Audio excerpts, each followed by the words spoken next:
Les énergies renouvelables continuent leur développement en Champagne-Ardenne. Voici un nouveau projet qui devrait sortir de terre d'ici quelques temps. 50 000 mètres carrés de panneaux solaires vont être installés au pied des impressionnantes paraboles satellites de Bercenay-en-Otz dans l'Aube. Sur place, Tiffaine Leroux, Raphaël Doumergue. Elles sont aujourd'hui une quarantaine. Baptisées localement Coquille Saint-Jacques ou Grandes Oreilles selon leur diamètre, les antennes satellites de Bercenay-en-Otz sont toujours tournées vers le sud. Donc là, si je bouge, je me déplace, hop. Vous avez donc l'ensemble des satellites qu'on peut viser.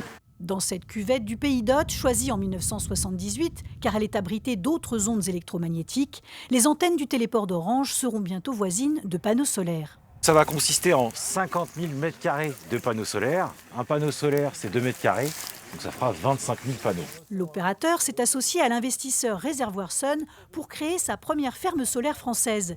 Elle lui permettra de soutenir 20% de ses besoins en énergie.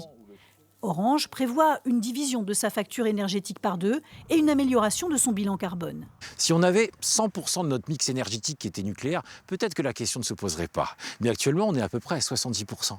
Pour les 30% restants, on utilise de l'énergie qui est jusqu'à 10 fois plus méthanée que le photovoltaïque, comme le gaz par exemple. Et c'est là que l'optimisation de l'empreinte carbone se valorise.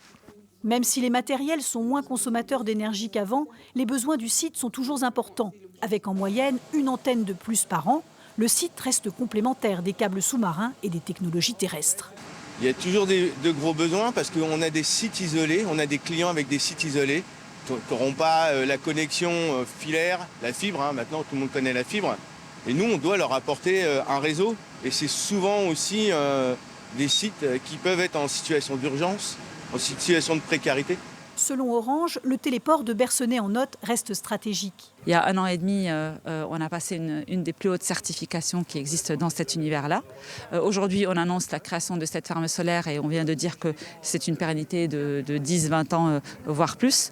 Et on continue à faire du développement. Après une étude d'impact environnemental et les démarches administratives d'usage, la ferme solaire devrait être opérationnelle début 2025.